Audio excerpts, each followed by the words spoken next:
तो जैसे कि आप देख सकते हैं कि ये वीडियो है कंफ्यूजिंग वर्ड्स के बारे में। अब कंफ्यूजिंग वर्ड्स से मेरा ये मतलब है कि कुछ ऐसे बहुत सारे वर्ड्स होते हैं जो एक से जिनका प्रोनाउंसिएशन होता है, जिनकी मीनिंग भी बहुत कुछ एक सी होती है, लेकिन जिनको हम यूज़ अलग अलग करते हैं, जो अलग अलग सेंटेंस के साथ अलग अलग सेंस बनाते हैं, जो अलग अलग सिचुएशन में अलग अलग जिनका सेंस निकलता है। तो ऐसे ही वर्ड्स के बारे में मैं आज आपको इस वीडियो में बताने वाला हूँ। तो जो हमारा पहला ऐसा वर्ड है वो है, पहले जो हमारे दो वर्ड है वो है गारंटी और वारंटी।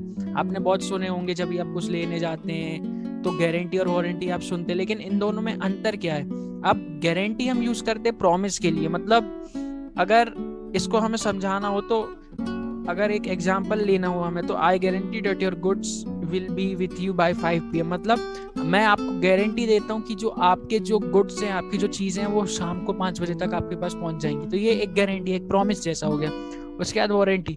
अब वारंटी की हम बात करते हैं जब हम कोई भी प्रोडक्ट की बात करते हैं कि जैसे you will get a warranty of 5 years in this battery, you will get a warranty of 2 years in this watch, on this watch. तो मतलब ऐसा, तो आप ऐसा कुछ समझ के इसको यूज कर सकते हैं।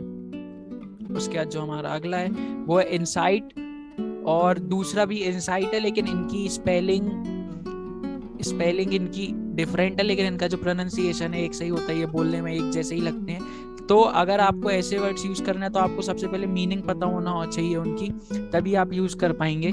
तो इनसाइट का मतलब होता है इन डेप्थ, मतलब कोई भी चीज की एकदम गहराई में, कि जैसे the brochure will give you a detailed insight of the property. मतलब जो ब्रोशर है, जो ब्रोशर एक बुक जैसा रहता है, हल्का सा 3-4 पेज का। तो ब्रोशर मतलब उसमें सारी डिटेल्स होती हैं डेप्थ में, कोई भी चीज की। जैसे ब्रोशर स्कूल का होता है, कोई होटल का होता है, ऐसा।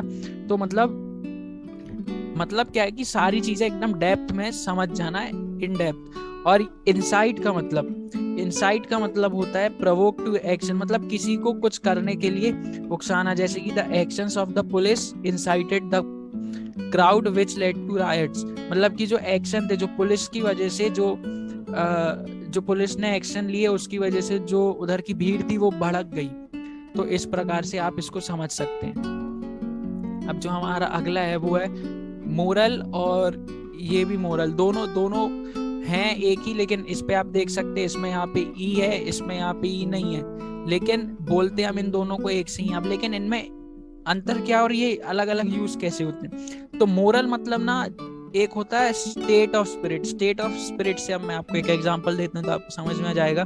The morale within the team was the main reason they won the cup. अब मतलब स्टेट ऑफ स्पिरिट की मतलब आपका स्टेट ऑफ स्पिरिट की आज हमको जीतना है, आज हमको ये करना है, मैं बहुत कॉन्फिडेंट हूँ, तो वो होता है स्टेट ऑफ स्पिरिट। अगर आपका स्टेट ऑफ स्पिरिट बहुत हाई है तो आप कॉन्फिडेंट रहते कि हम कोई भी चीज कर लेंगे। अगर आज आपका स्टेट ऑफ स्पिरिट लो है तो आप कोई भी चीज करने में इंटरेस्टेड नहीं रहते।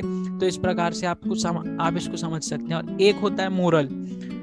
मोरल मतलब लाइफ लेसन, की मतलब the moral of the story is don't drive drunk और लूज योर लाइसेंस। मतलब मोरल मतलब एक चीज का समरी, या एक चीज की समरी कहते हैं उसको, समरी कह सकते हैं। तो इस प्रकार से आप समझ सकते हैं कि जैसे हम बहुत नहीं सुनते मोरल ऑफ द स्टोरी, इसकी मतलब इस कहानी से हमें क्या सीखने मिला, इस प्रकार से। उसके बाद जो हमारा अगला वर्ड है वो है वेनम और पॉइजन। अब देखिए यहाँ वेनम और पॉइजन मतलब दोनों का होता है कि जहर ही होते हैं दोनों एक तरीके के, लेकिन जो पॉइजन होता है, पॉइजन को हम पीते हैं। मतलब पॉइजन लोग, जैसे कि आप बहुत बार सुनते होंगे, पढ़ते होंगे कहीं पे कि उस इंसान ने जहर पी लिया, ऐसा हो गया वैसा हो गया।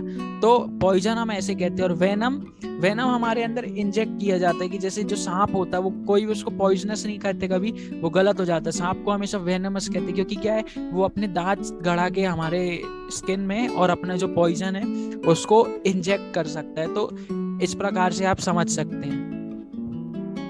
अब जो अगला है वो है, इसको भी एक से ही कहते हैं, इधर पे प्रे है और ये भी दूसरा प्रे, बस यहाँ पे ये ई का अंतर है और यहाँ पे ये ए का अंतर है।